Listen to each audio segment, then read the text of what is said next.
Good evening, everyone. Hope you are doing well, keeping safe and sound. I'm Sandeepa Anjali, joining you today with Parami Prasadi, representing Civil and Environmental Technology Student Society in Faculty of Technology, University of Sri Jayewardenepura. Warmly welcome you all to the session Research and Publications 1.0. We all know that most undergraduates face so many problems when doing their research and even more with the publication process. And did you know that publications play an important role in getting a scholarship for your higher studies? I think this is the perfect session for you. This will definitely be a valuable opportunity to clarify all your doubts on conducting a quality research and writing well structured articles for publications. Parami?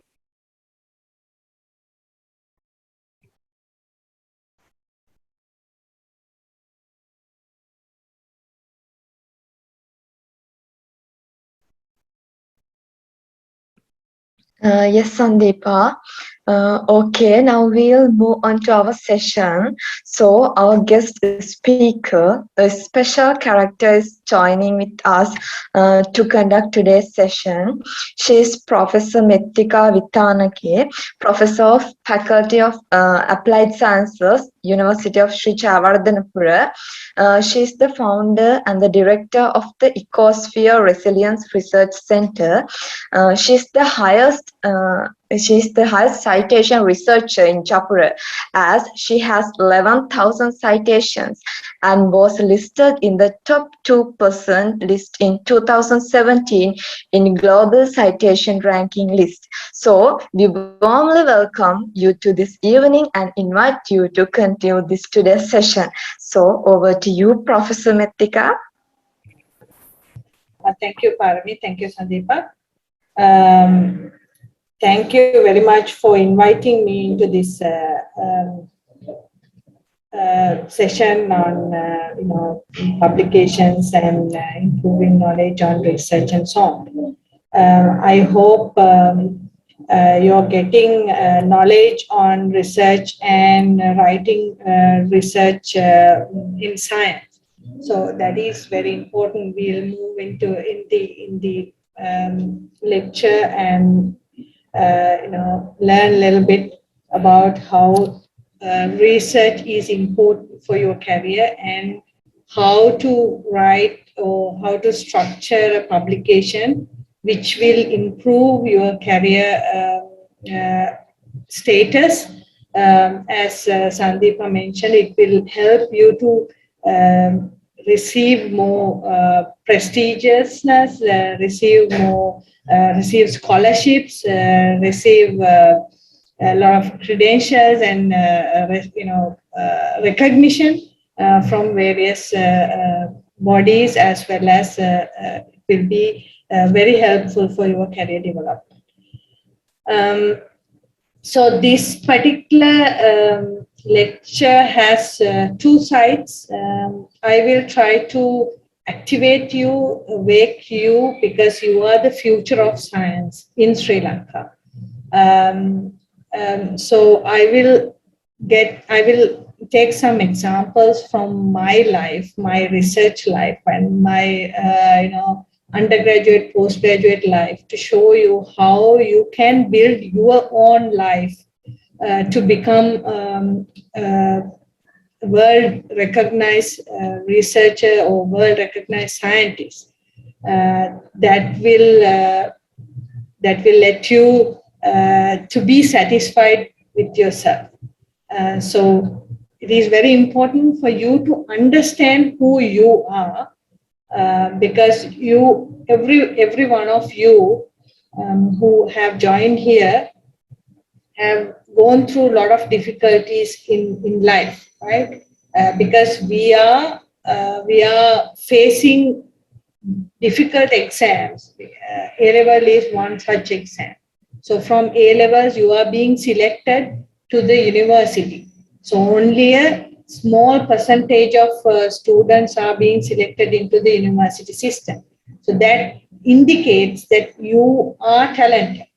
So when you don't recognize that, the problems and the low self-esteem will come to you. So you should not be like that, because you are the cream of the country. So when you are the cream of the country, you have to be awake. You have to be have to activate yourself, so that we can improve, we can enhance the future of the country. So when it comes to research, research is a training. Just like you are trained in your undergraduate, or just like you are trained in any different study area, research is also a training. When you do research, it is very important for you to use the maximum time that you have for that particular research. That might, somebody might say it is the craziness that you have. Yeah, for me, I had that craziness. So when I started doing my research, I tried to use the maximum time I have for those kind of research that I do. That is where, that is how I have been, coming along this way, this line, publishing a lot of research articles. Here the H-index is now 48, so publications is around 160 science citation index publications. So I have supervised like 10 MPhils, more than 10 MScs, and so many. So that is the way of maximum use of time that you have will pave you the pathway to achieve this level. When I was an undergraduate student, and when I was a postgraduate student carrying out my master's, I tried to read quite a lot of information related to my research. That improves your knowledge, and that improves the writing ability of you, because when you read more, you will train your mindset to write in the similar manner, right? So that is one such way that we are not native English speaking people, right? So we need to learn the language. We have to learn how to write science. That is very important. So if we know how to write science, then it is easy for us to write a paper. But to write science, we need to understand the structure of a paper. So that you can easily understand by reading many papers, right? So that is the way that you train yourself to get the maximum time that you are having to spend on your research, right? And sometimes, your research training can be a hobby. You can make it as a hobby. So for me, research is my hobby. So I travel for experience, but those are for research. So I like field research. So I can go, different part of the country, different part of the world for research. So that is also something, that additional benefit that you will gain from research training. When you become a researcher in the beginning, you need a lot of advisors. I would not say it is only during the beginning, during the first part of your research career. Even now, I get a lot of advices from different people, because that will enhance your confidence and enhance your strength. Because you understand, you get the advice, you understand how it happens, because we are traveling to various different pathways in research. When you start your research in the undergraduate level, you don't know anything about research. But when you get the advices from your mentor, from your supervisor, you will start learning okay, this is what I had to do first. This is the second thing I had to do. So these things come by the mentor advisors. So getting advisors are very important for you to become, for you to train yourself as a researcher. Then research training will give you a lot of satisfaction. Because when you carry out a research, you do it in ethical manner, right? So you understand what is the truth behind, what is the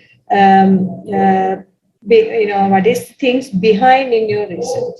So you find a lot of um, like satisfaction, because you can stand for the truth. You can argue on your data. You can, when somebody asks question about your data, you can you have the confidence to say that this is how I did, this is what I did, this is the results, and this means this. So that telling the truth, expressing the truth, the presentation of your data will give you a lot of satisfaction. And then when you start doing a research, you will understand the planning is very important, right? So you will take your first step in management when you start your research career, right? So scientists, maybe people might think that we are not good managers, right? But scientists who are doing well in research are good managers, because they have to manage their research. Otherwise, they will not succeed, right? So you are given a particular time frame to carry out a research, right? So you have to manage everything to carry out the research. Then what do you need to manage everything in that particular time frame is the planning, right? If you don't plan, then you will not end up in doing good research. So to prevent poor performance, you need to have proper plan. So research training will take you to plan the research, not only the research, plan everything in whatever you do, because you have to manage your research and you have to manage all the other things as well. You're not only doing research. You have to do some exams, maybe. You have to spend quality time with your family, or with your girlfriend or boyfriend, with your friends, and many more, right? So for those things, you need to have a proper plan. When you become a researcher, even in the beginning, if you do a quality research, you will be recognized by various conferences, so that you will have travel grants, travel support, some maybe awards like Best Presenter Award. So these kind of things will improve your career development, as well as those things will give you a lot of satisfaction. So research is a big training for your life. And specifically, when you carry out research, please do not have shortcuts, right? There is no shortcuts for success, right? You definitely need to go through hardships. Otherwise, you will not understand the difficulties, the hardships that are behind your research work, or behind your life, and so on. So it is very important when you have a hardship coming, you need to have the courage, or you need to have the strength to take it, right? So you can go through, you can be a successful person because you generate confidence in yourself when you go through hardships. So that is how I came up to this level. So team role or team play is very important for you when you start doing research. So that is very important even after your research life. As an undergraduate, you might carry out research in postgraduate level and then PhD maybe later on. So you will have a lot of collaborators in different fields. So that will be very helpful for you to win a lot of research grants and be recognized in different conferences and so on. So when you are a researcher, you will be very responsible person because you have to be responsible for your data, right? So that trust and taking the challenge with courage is again another training that you will have when you carry out research. So these things will start from the very beginning stage of your research career. Even as an undergraduate, you will be given a research topic. So you have to learn how to carry out the research. So you may need to read a lot of information, take advices, right? And then if you are successful in taking that challenge, then you will build a story, right? That is the most important part of the research. So when you do carry out research quite confidently and quite well, you will be a legend, right? People do research in different manner. So I do research in a different way. So I am unique in that manner. So that uniqueness everybody should have, right? You should not be like me, or I should not be somebody like maybe Pabasari, right? Because I will not have that aptitude. But you can be you, so you will be unique, right? So these things are, I think, very important when you start your first step, when you take your first step in research. So you will understand when you start the research where I am going or where I am heading with this research. Maybe I'm not sure whether you can choose your own research area, but if you can choose your research area, you might need to discuss with some of your lecturers, supervisors, to see, what are the important pathways in the field of science nowadays, so that you can easily get a scholarship for a postgraduate, right? So this training will be very important for the beginner.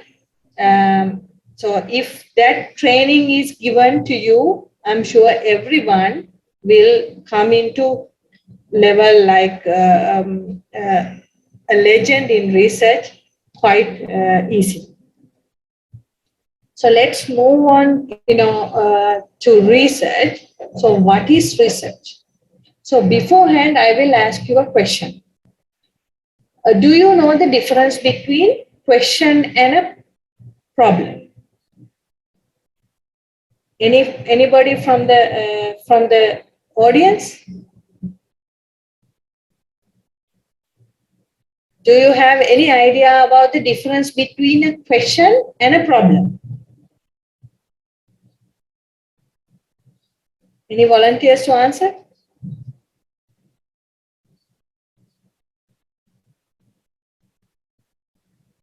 No. Okay.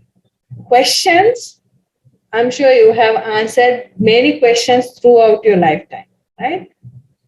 There are so many questions we have answered in question papers, right? So these question papers have, where we answer, these answers are ready-made, right? Already known. We have been taught the answers for questions, right? But problems, what we are giving is solutions. Solutions are, finding solutions are different from each other. The way I am finding a solution for a problem may not be the same way that you are finding, for the same problem. So you have to understand the difference between these two. Question, you have a ready-made answer, right? That is what you are being told and you are being writing in your answer script, right? But problems, you need to solve. That is what is called problem solving. So problems are different. So in research, what we do is we are trying to find a solution for a problem. So finding a solution for the problem, maybe I find it in a different manner. Maybe Dr. Udara is finding it in another different manner. Maybe Dr. Rangika is finding it in another different manner. So those are different. So that is why when it comes to the real life, people fail, right? Some people get suicide themselves, right? Because they don't understand to find a solution for their problem. That is not ready-made. So the way of they looking at the problem is different. So when you become a researcher, you will understand, you will be able to find solutions for any sort of problems in your life, right? So become a researcher does not mean that you are being good in academia only. You will be trying to find solutions in your real life as well, right? So research means searching knowledge, researching knowledge. We are searching knowledge again and again. So researching the knowledge, right? So research can be two different, right? We can carry out a research for an existing problem to find a different solution from the existing solutions, right? Or else we can do a research to find out the solution that is being given from somebody else is working repetitively, right? So those two are there. Either you can find a different solution or either you can test the solution, right? So those two things we are carrying out research. So during a research, we are carrying out a scientific and a systematic search for significant information on a specific topic, right? What do you need to do is the work that you are carrying out should be scientific and should be systematic. It should have a systematic way. You must be able to interpret. You must be able to explain the data that you have on your hand is because of this phenomenon. If you are not able to explain, then that particular study will not be a research. It will be a pseudoscientific something, right? Just like in the case of many different things in Sri Lanka, even now, with regard to the fertilizer issue, different people are blaming, like, it is called Krushikarmika Vakugadu, right? People can't explain what that Krushikarmika Vakugadu is, agricultural CKDU, what that is. There is no relationship between CKDU and fertilizer, CKDU and agriculture, right? So when it comes to that, you will give a lot of different unscientific, pseudoscientific answers to explain the reason. So that is where the systematic search is not being placed. So when you carry out a research, you need to have a scientific study and it should be systematic, right? So I will give you an example. When you carry out a research, you will try to find solutions for a problem that is unknown. When we had the tsunami hit the inland, the land surface, where the coastal area was having a lot of good quality groundwater, right? So we had so many dug wells, and these dug wells were filled with water, and we did not understand how to remove this salt water from the system, right? So what we did was we started pumping out salt water from the dug well. We pumped out salt water and we put the salt water at the same place. We are pumping out the water from the well and put it at the same place. What would happen? When you do that, mixing start happening, right? Salt water is denser, much more denser than the water that we drink, right? So we start mixing it when we start pumping and putting it into the same place, because it will go again into the same well. You may have realized in the salt bottle or lunu polkatta whatever, the jam bottle of salt. When you see your mother is cooking, she is always stirring the bottle of salt just before she is putting it into the curry. Why is that? What is the reason for her to stir it? Because of density of water, density of salt water, the salt is going into the bottom, fresh water lies on the top. So if you didn't stir it, you will only pouring the fresh water into your curry. So you will not get any salt taste. So the same thing happens in the field. When you have a salt water coming on top of fresh water, you must let it move slowly to down.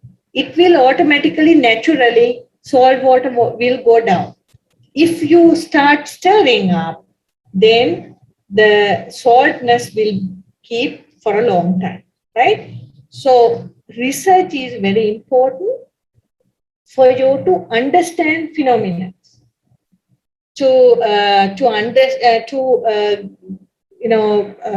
create new knowledge, right? So you can do research to understand the phenomenon and or else to create new knowledge. So those are important aspects of research. I gave you some examples from my experience. And in some cases, you conduct research to explore in-depth knowledge on some different phenomena or different aspects. We all know that Mars, people are sending rovers to Mars to find out whether there are organic material present in Mars, right?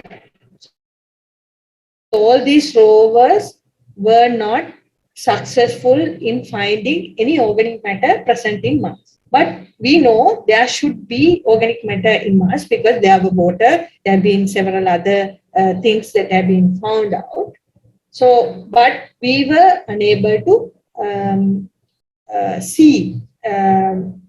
evidently see any organic matter in Mars. So we generated a concept, myself with some colleagues of mine, we generated a concept.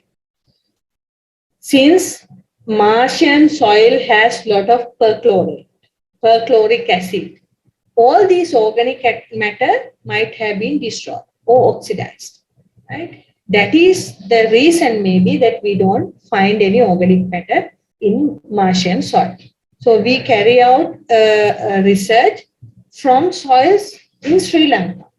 So we have soils called serpentine soils if you have gone into Usangod area. So Usangod area has this serpentine soil. So this particular serpentine soil itself is in Mars as well. So we can carry out similar kind of studies as an analog soil to Martian soil using serpentine soil. So these kind of new phenomena or in-depth understanding we can gain from research. So this is the same serpentine soil. This is we have 4 different serpentine locations in Sri Lanka. Usangoda, you can clearly see the picture B. It's a very plain area where no big plants are growing because of the toxicity of this soil. This soil has a lot of chromium, cobalt, nickel, and iron. So that particular toxicity is not allowing any plants to grow. So people thought Usangoda is the place where this Dandu Monare from Ravana has been placed. Or some people are interpreting it as a place where an asteroid has been hit. But when you compare the chemistry, when you explore the chemistry of this soil, you understand this is none such other than serpentine soil, where you find serpentine soil in many different parts of the world. So these kind of interesting information you can explore, you can find from research. This is the same study I told you regarding the tsunami. The topmost left-hand corner picture shows, how we pumped out water and put it in the same place, which allowed us to circulate the salt water inside the groundwater body so that the saltness kept for a long time.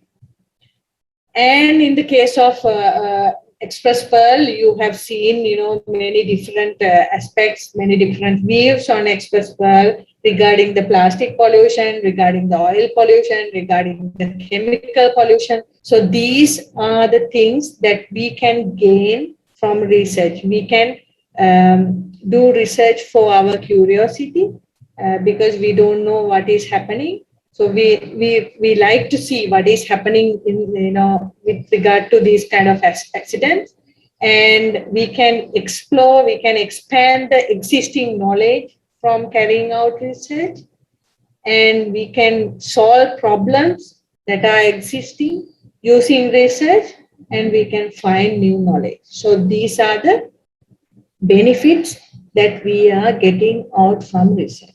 So during your undergraduate research, if you can carry out a significant study where you can gain new knowledge or where you can produce new knowledge to the science, it may be to local scientists, it may be to international science. When it comes to science, it is science. It is not local, it is not international, right? So if you can produce new knowledge, if you can expand the existing knowledge, if you can solve a problem, if you can carry out, conduct some curiosity-based research, then you will be a satisfied undergraduate researcher at the end of your research during your undergraduate. So these different types of research activities, if you carry out in those research in very successful manner, you will definitely be recognized by various parties. Not even from different types of research awards you will get, or else you will get a lot of scholarships, you will get travel grants, you will get some other grants, or you will have, you will be able to start, start up business or something like that. will be very possible if you carry out research in successful manner. So this picture shows the citations of citation distribution of my research articles.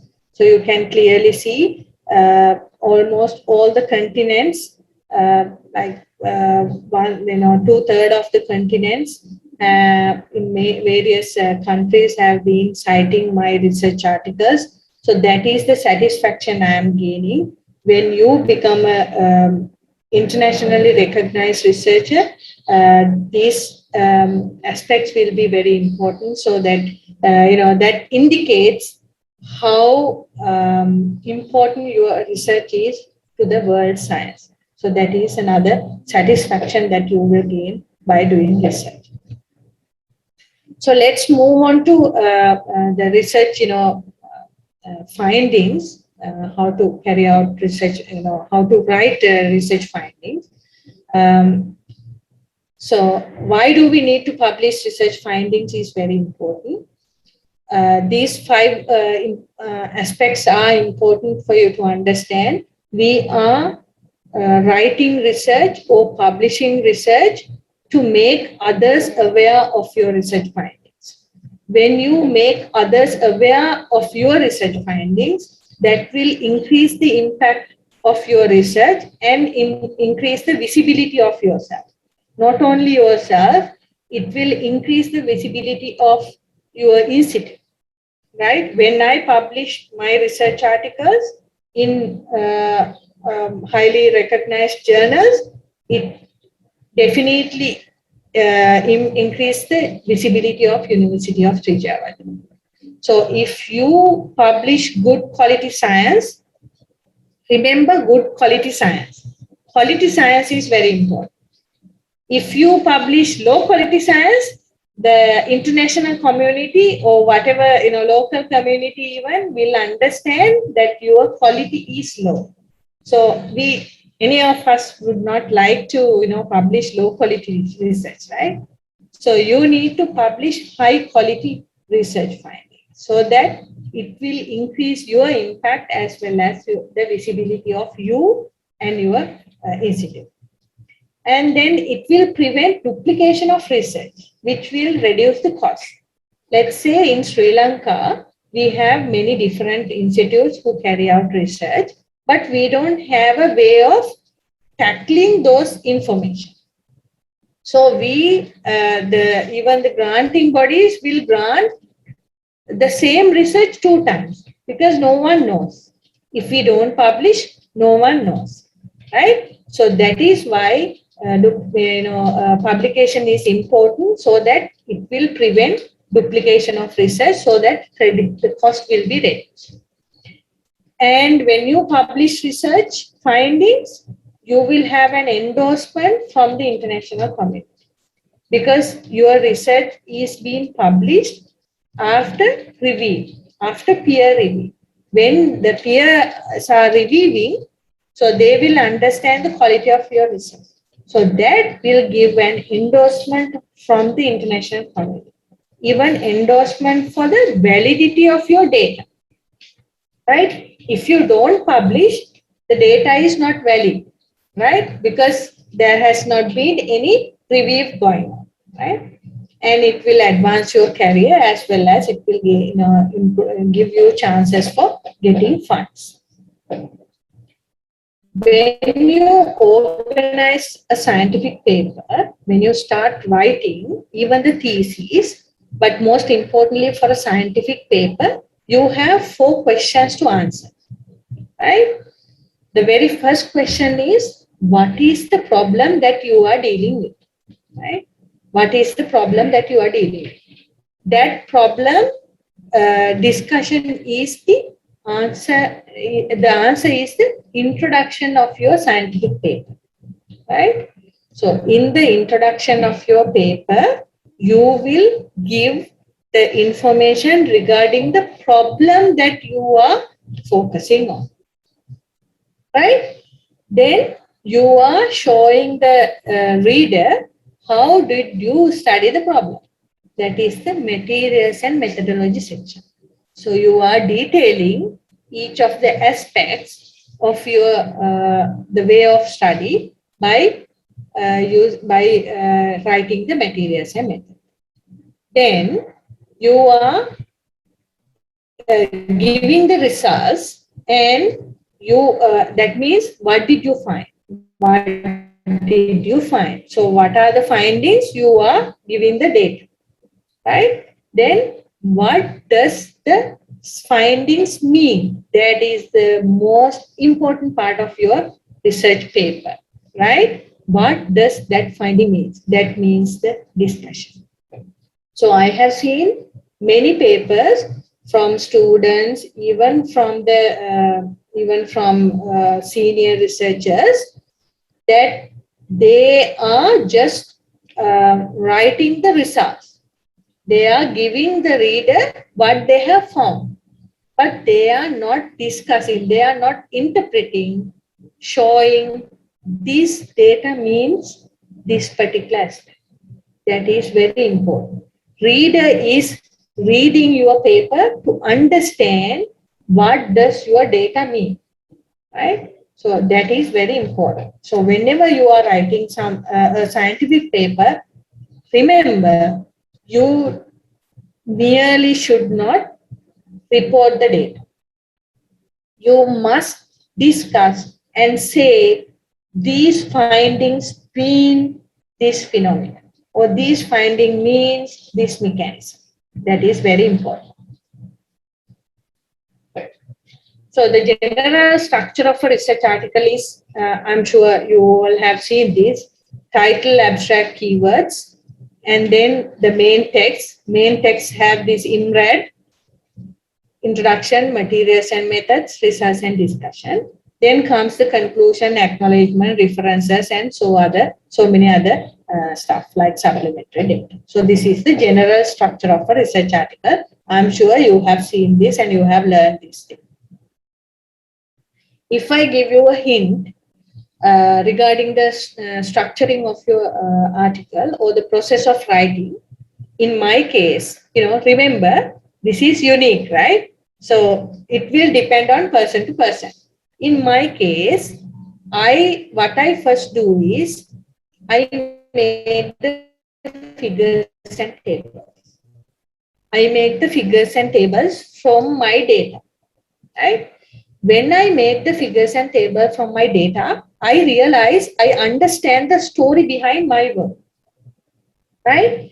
Then I write the materials and methodology section, come into the results, I report the results, then I discuss the data, right?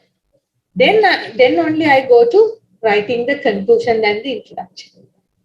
Finally, the title and abstract. As we can elaborate and writing descriptively, but summarizing is very hard. So title and abstract, I keep it for the end. Right? So this is my way. I'm not sure whether it will suit you, but you can try and see. I have seen from my students, it is working, because when you make figures and tables, you understand what is happening in the data. What is the story behind your data? So as I mentioned earlier, make the tables and figures when materials and methods. When you write the materials and methods, you must describe how the experiments were carried out. When you write a research paper, you don't need to give all small bit of details. When you read a lot of papers, you will understand most important stuff in the materials and methodology section. So you can put, and you have to include references. That is very important. So that you show the reader that you have used a valid method, right? You need to show that you have used a valid method. Writing up results and discussion means that you are logically organizing the story, right? You are logically organizing the story using subheading. Most of the research papers have results and discussion in together, right? Only few journals are having this results and discussion sections separate. So I prefer writing results and discussion together, because when you report the site and what is behind the data. So the structure is very important. You have to logically organize the subheadings. And then you need to present and discuss what your results mean. That is the most important part. And you must avoid speculation. So this is the hardest part, in Sri Lanka specifically. We might speculate many things and discussion. So you need to avoid speculation. You must rely on the data that you have gathered. You must show evidences and then you discuss, right? And then you can suggest future research at the end of the research and discussion part by 1 or 2 sentences and give the implications of your study. Conclusion section, we need to write a concise, clear conclusion section. Remember, the abstract and conclusion are far different, right? Most of the time, I have seen early career researchers like you write the conclusions similar to the abstract. That is wrong. So understand the difference between conclusion and abstract from what I am saying, right? In the conclusions, you are giving the most important findings of your study, right? So that is where you are showing the reader that you have found something new and you are giving something to the science, because you are explaining how your research have advanced the present state of knowledge, right? So that is the most important part of the conclusions. And you can write a little bit on the future research that is currently underway. And you can maybe give 1 or 2 sentences regarding the implications of your study, why your study is important, what is the importance of your data for the future. So it should not be the repeat of abstract. Remember that, right? Introduction section. So this 1, 2, 3, 4, 5 is given in my way of writing. So you might be confused, but I am writing the introduction at the 4th level, right? In the introduction, I have given you 5 bullet points. So these 5 bullet points mean either 5 paragraphs or 4 paragraphs, right? So in the very first paragraph, you will explain what is the problem that you are aiming to solve in general, right? The very first paragraph, you will be explaining what is the problem that you are aiming to solve. Then the second paragraph, you are showing what are the existing solutions for this particular problem. So the second paragraph is literature, right? In the second paragraph, you are describing the existing solutions for the problem. And in the same paragraph, you can say, or in a different paragraph, you can say, these solutions are having disadvantages and advantages, right? So which one is the best solution, right? And what are the limitations of these solutions? So the best solution and the limitations you can describe using the literature again. Right? The fourth paragraph, you are mentioning, because you have mentioned the limitations. So that means the gap of the existing research. It is very important in the introduction, you are showing the reader the gap of the existing knowledge. That is what you are going to solve in your research, right? That is what you are writing as your objectives. What are the aims you are going to achieve? That is the last paragraph. So if you can divide your writing for four paragraphs in as the introduction, you will be successful. Right? I'm not saying the second paragraph is only the paragraph that you are putting references. No. But in that second paragraph, you need to put a lot of references. In the introduction section, I would say if it is a research paper, I will definitely cite at least 20 references, right, in the introduction section.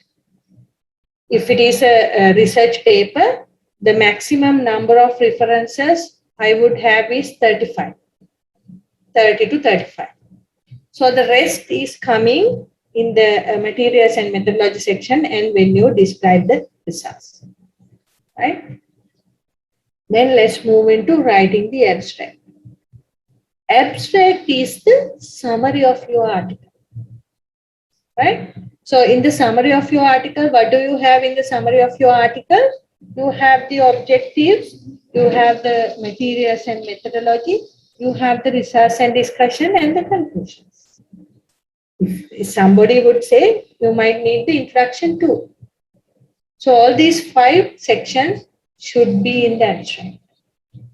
In my opinion, I would omit the introduction part from the abstract. Because in the abstract, you are given a limited number of words. Let's say 250 words. So in these 250 words, you must show all this information. So you don't need to write an introductory sentence. You can start from the objective of your study. The objective of the study is so and so. Right? You can write from the objective. Start from the objectives. And then you have to write the summary of the materials and methodology you have used in your research. Then you are discussing the data, you are showing the data, you discuss the data, and you write a conclusion sentence. So you can clearly understand the difference between the conclusions and the abstract right now, right? Because in the conclusions, you don't summarize. You are only highlighting the findings. In the abstract, you are summarizing the whole paper into 250 words. Right? So that is the most important part. Language of a scientific paper is very important. We understand it is English, and remember the best English is the fewest short word of the sentence that you are writing. I would say the best sentence length is 20 words. If you write more than 20 words, then the reader will not be able to understand because he or she will forget what is in the beginning when he or she reads the latter part. Right? So write straightforward. Don't, conjugate things. Don't combine things. So one particular idea per sentence. Okay? Don't combine 2 things. And there are plagiarism detectors now freely available, and there are grammar corrections which is freely available, spelling corrections which is freely available. So you can use these technologies what are available freely for us when you write the your paper, right? So will be improving your writing. Scientific language, again, the sentence construction is important. The incorrect sentences will give you a bad look. Inaccurate grammar will give you a bad look. So there is a clear sentence with an objective, right? With an accurate manner, right? So that is how we write the scientific language. So the tips for writing good sentences are write direct and short sentences. One idea or one piece of information per sentence. Don't combine. Avoid multiple statements in one sentence. So if you write in that way, you will be writing good science for sure, right? What you need to do is read a lot of papers and you need to write and practice. Write and practice. That is the most important, right? I think the time is up. I have few more slides. I'm not sure whether I should discuss those slides with you because that will have a little more time going on. I think we can discuss like plagiarism. There is plagiarism detection in many different journals right now. So if you copy paste from other sources, these plagiarism detectors are there automatically when it comes to journals. These are some of the sites that I am working on as an editor for different journals. So in these different journals, you can clearly see that they are detecting the article similarity, abstract similarity, and so on. And also they are showing the similarity. This particular article has a percentage of 48 in similarity index. That means 48% of this paper has been copy pasted from somewhere else. So right away when we see this, we reject the article. So it's very important for you to practice from the beginning, start beginner. So from the beginning, start it, you take you read the sentence, you avoid the plagiarism. So that is one such thing I want to show, and then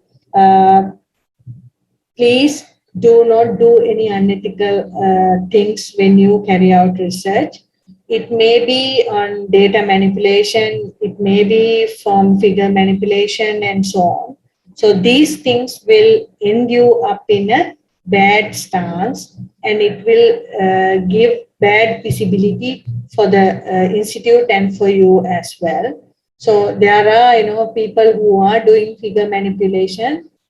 You can do figure manipulations. You can increase the brightness, you can increase the contrast, you can change the color balance, and all these things are possible. The green color stuff shown in this figure is possible, but you need to state it in your figure caption, right? The orange color things are prohibited. If you do, and if somebody recognizes, then it will be end of your research career. So these kind of things, here the left hand side figure has been enhanced by its color in the right hand side figure.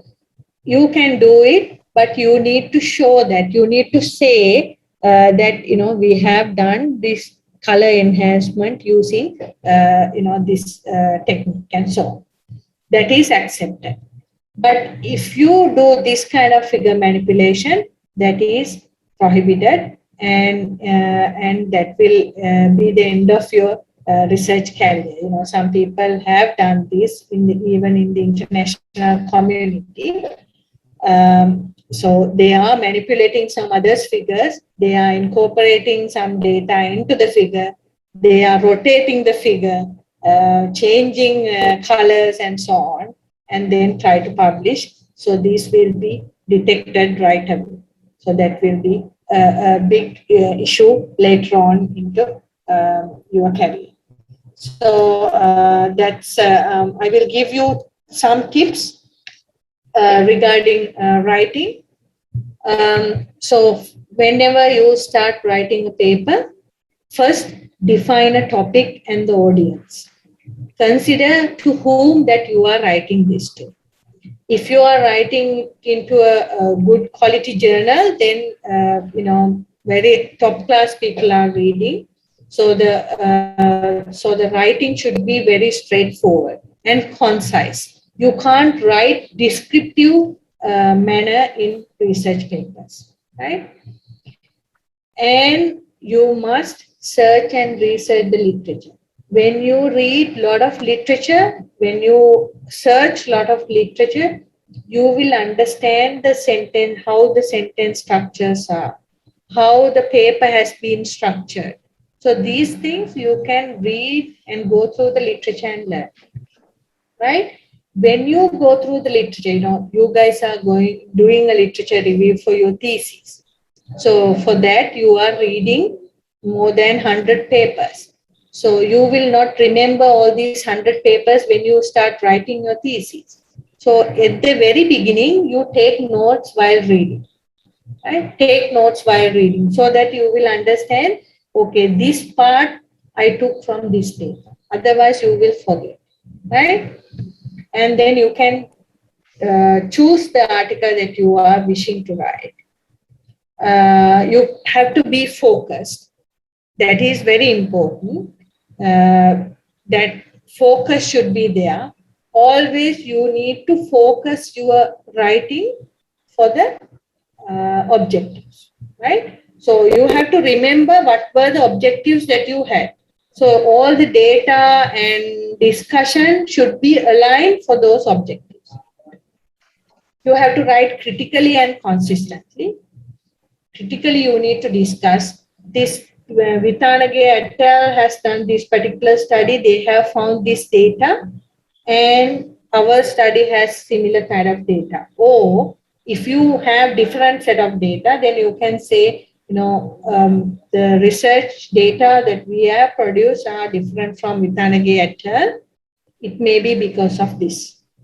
You don't need to say exactly why it happens, but you need to suggest at least this may be the reason, right? It may be wrong, it may be right. Reviewers will show you whether it is wrong or right, but you have to show it, right? The structure should be logical, right? It is very important. And you need to follow the ethical practices. You can include your own relevant research, but should be very objective. It is very important for you to be up to date. When you write references, when you cite references, those references should be very recent references. When you read a paper, if you find very old references, then we understand that, okay, these people have not gone through literature much, so that they don't understand the recent findings. So it is very important for you to show that you are generating new knowledge. To show that, one particular aspect is to cite very recent literature, so that reviewers will understand that you have gone through the new literature. That means you are up to date. You have up to date knowledge. Thank you very much. Thank you, Professor Meththika, for this informative session, which was conducted successfully. And we are pretty sure that our delegates learn a lot about research and publication. So it's time to dig more into this subject. Now we are moving to the Q&A round. If you have any doubts to clarify, feel free to unmute yourself and ask any question. And if you have any issue of unmuting yourself, you can simply put your question in the chat and we will be redirecting them to Professor Meththika.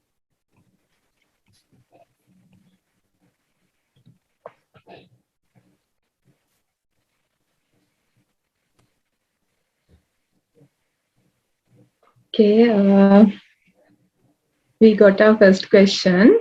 Um, how to capture the most suitable audience via the most appropriate journal regarding your subject? Okay, I may need another lecture to explain that. Especially when you start reading your literature review, right? When you start reading literature, you will understand what kind of a research article that you are going to prepare. So reading literature will give you a sense of what kind of journals that you are targeting your research for. So that is the most easiest way to think about a journal that to be focused. When you read literature, you will find various different journals that they have published. So from the very top journal to the lowest, you can try based on your submission. So you have to clearly understand where your research paper quality lies. If you feel like it is very high quality, you can try the most topmost journal. If you feel like it is middle in the middle, then you can go for a journal which has an impact factor of 2 or 3, something like that. So the best thing is, by reading the literature, you will understand what kind of a journal that you will target your research submission is for. Thank you, Professor. Uh, the another questions we got is what are the key things that they are looking when it comes to an international journal? Specifically, the novelty of your research. When you have a draft produced from your research, most importantly, almost all journals are looking for the novelty of your research. If you show them, if you demonstrate that you have found out new knowledge, or if you have found out new technique, then the audience or the editor and the reviewers will be very impressed, and they will consider your manuscript to be published as soon as possible. So novelty is very important. To get that novelty, you have to read a lot of literature, right? So when you read a lot of literature, you will find out the gaps in those literature. Then you can formulate a research to close those gaps. Then the novelty is there. That is the most important thing, and there are several other aspects, as I mentioned you: plagiarism, writing structure, quality of figures, and many more. But if you have the novelty, even if the writing structure is bad, the reviewers will try to improve the writing structure, and they will tell this is how you must improve the write up, the presentation style, to make it a publishable manuscript. Next question we got is, could you please elaborate on the publication process? Yeah, publication process. When you write the draft, you have the revised draft. When you write the draft, you must revise it quite a few times. Then you need to write a cover letter. This cover letter should be very nicely addressed to the editor. You must write 3 paragraphs. One is to introduce your paper, what is the title and who are the authors, and then a little bit of about the manuscript, and then you are expecting reviewers' comments. So you must have the cover letter, your manuscript. Some journals are looking for graphical abstracts, some journals are looking for highlights. So when all these things are done, you can choose the journal and start the online submission process. Most of the journals now have online submission process. So that is how you are submitting the manuscript to particular journal. Thank you, Professor Meththika. The other question we got is, how do we find a good journal for publishing our final year research?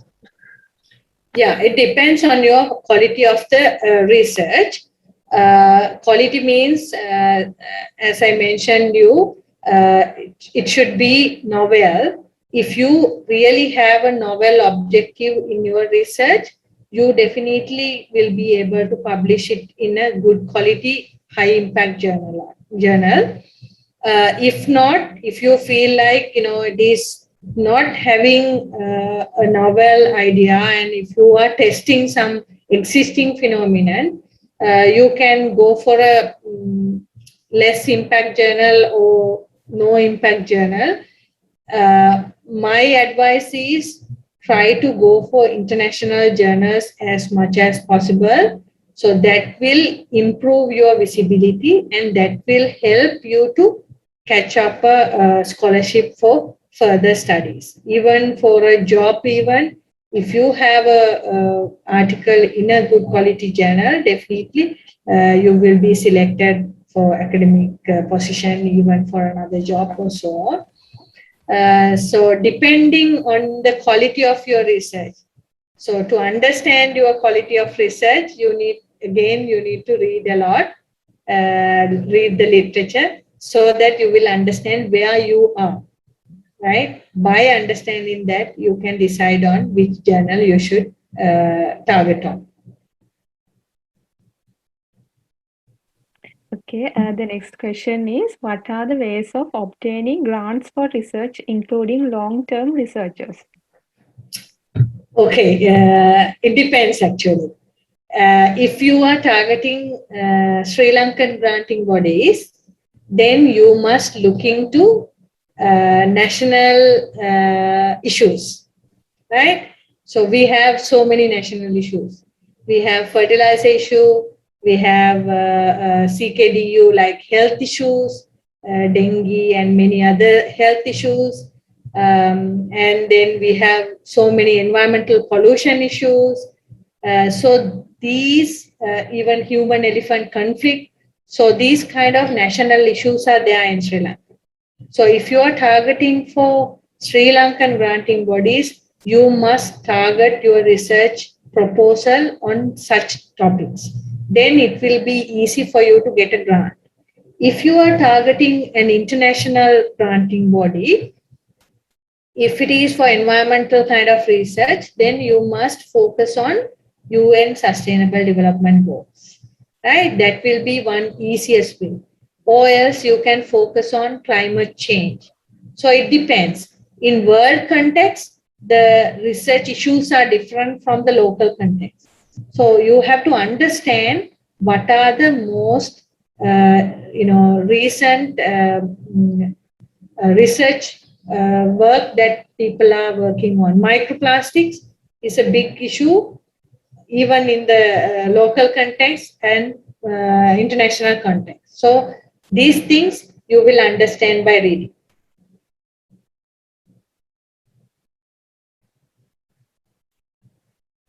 Thank you, Professor. The final question, I think, as time is up. The question is, what are the best ways to develop scientific writing skills? Yes, again, I had to mention reading is the most easiest way for you to develop the scientific writing skills. That is how I developed my scientific writing skills.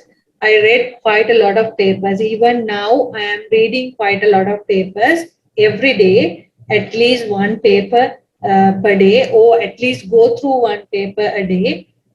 Then only you will understand the new techniques coming up for scientific writing, what kind of tactics that we can play in scientific writing, and so on.